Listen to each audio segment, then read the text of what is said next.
Poseidon's trident. What happens when you take a giant seafood fork and give it to the god of earthquakes? You get Poseidon's trident, forged by the Cyclops, the same crew that made Zeus's thunderbolts and Hades' invisibility helmet. This three-pronged weapon gave Poseidon complete control over the ocean. One strike could whip up a storm from nothing, another could sink an entire fleet. He could also cause earthquakes, which earned him the nickname Earth Shaker, because apparently ruling the sea wasn't enough real estate. But the trident wasn't only about chaos. He could calm the sea just as easily as he could destroy it, which is somehow more terrifying. The same hand that sank ships could smooth the water flat. In his contest against Athena for Athens, he drove the trident into the ground and produced a saltwater spring. Practical? Not really. Impressive? Absolutely. Athens picked the olive tree anyway, which stung. Still, nobody laughed at his face about it. Smart move. The trident is still shorthand for ocean power, and honestly, that legacy seems pretty unshakable. Excalibur. Not every king earns their crown. Arthur basically had to pass a pub quiz with a rock and a sword first. Depending on which version you read, he either pulled it free from a stone like the world's most dramatic job application, or the Lady of the Lake floated it up from underwater like a divine delivery service with no shipping fee. Either way, the message was clear. Hold this sword, run the country. The blade itself never dulled, never broke, and supposedly blazed so bright it blinded enemies mid-fight.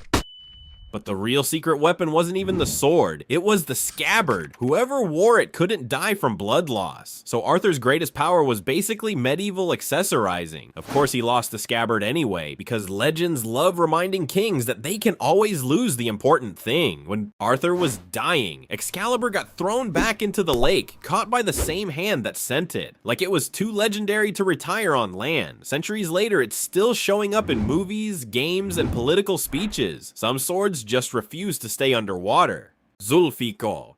If legendary swords had a ranking system, Zulfikar would be in the top tier and it would have earned it. This double-bladed sword belonged to Ali ibn Abi Talib, the cousin and son-in-law of the Prophet Muhammad, and it became one of the most iconic symbols in Islamic tradition. The blade is often depicted as forked or split at the tip, which sounds impractical until you realize it was used by someone widely celebrated as one of the greatest warriors of his era. Legend says the sword was passed down from heaven itself, with some traditions holding that the angel Jibril announced its divine origin. The phrase, "There is no sword but Zulfikar, there is no young man but Ali," became one of the most repeated sayings in Islamic history. Over centuries, the sword became a symbol not just of physical courage, but of righteous strength, standing firm even when the odds are impossibly bad. A weapon so tied to its wielder that separating the two is basically impossible at this point. Mjolnir. Short handle, massive power, zero chill. Mjolnir was supposed to be perfect, but Loki got bored mid-forging and caused a distraction, leaving the grip slightly too short. Thor didn't care. He strapped it to his wrist and started flattening mountains anyway. The hammer could level giants, summon lightning, and boomerang back to his hand like the most aggressive frisbee in existence. But here's the part nobody expects. Mjolnir wasn't just a weapon of destruction. It blessed weddings, protected newborns, and consecrated the dead. Imagine the wedding officiant pulling out a warhammer and saying, "By the power of Thor, you may kiss the bride." Sacred and terrifying at the same time, and only the worthy could lift it. Not just any god could casually grab it off a table. Thor was the only one it answered to, which made it both a weapon and a statement. The hammer didn't just prove strength, it proved character, worthiness, the kind of thing you can't fake or steal, which is why when Thor swung it, everyone knew the fight was already over. Today it's on tattoos, necklaces, and blockbuster posters.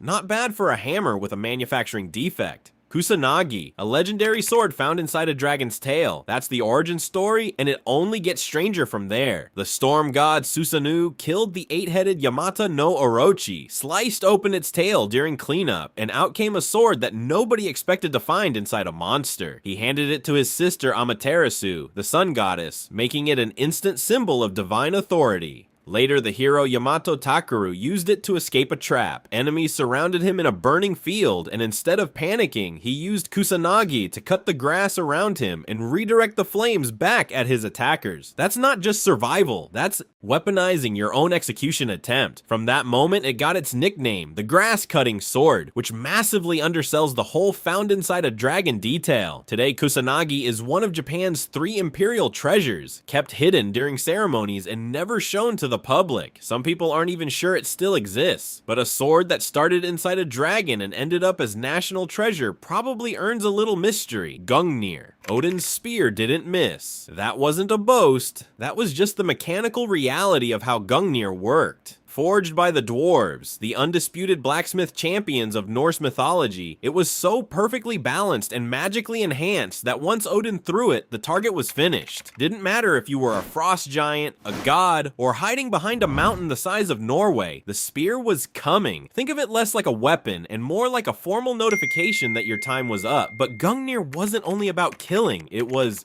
about authority. Before battles, Odin would hurl it over enemy lines to symbolically claim them for himself.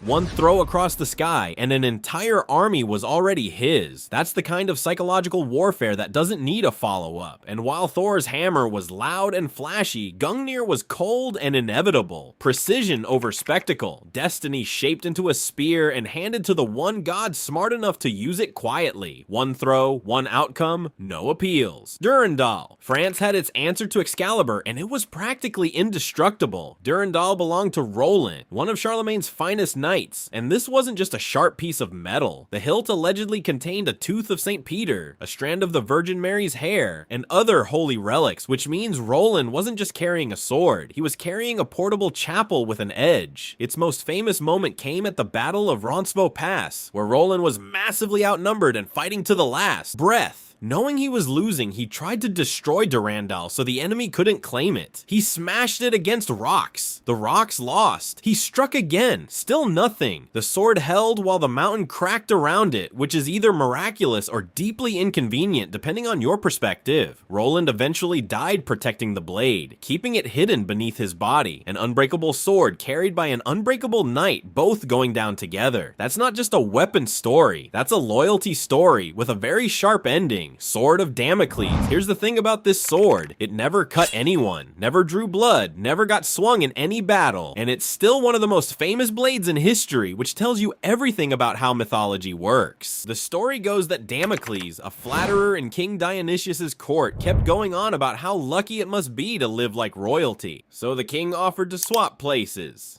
Damocles sat on the throne, ate the feast, wore the crown, and soaked in the luxury. Then he looked up. Above his head, a single sword dangled from the ceiling by one horsehair. Suddenly, the wine tasted different. The food lost its flavor. The throne felt a lot less comfortable. That sword didn't need to fall to do its job. The threat alone was the whole point. Power looks incredible from the outside and terrifying once you're sitting in it. Today, the phrase Sword of Damocles still means a looming consequence. A disaster that hasn't happened yet, but is never far away. The most dangerous sword in mythology, and it never moved an inch.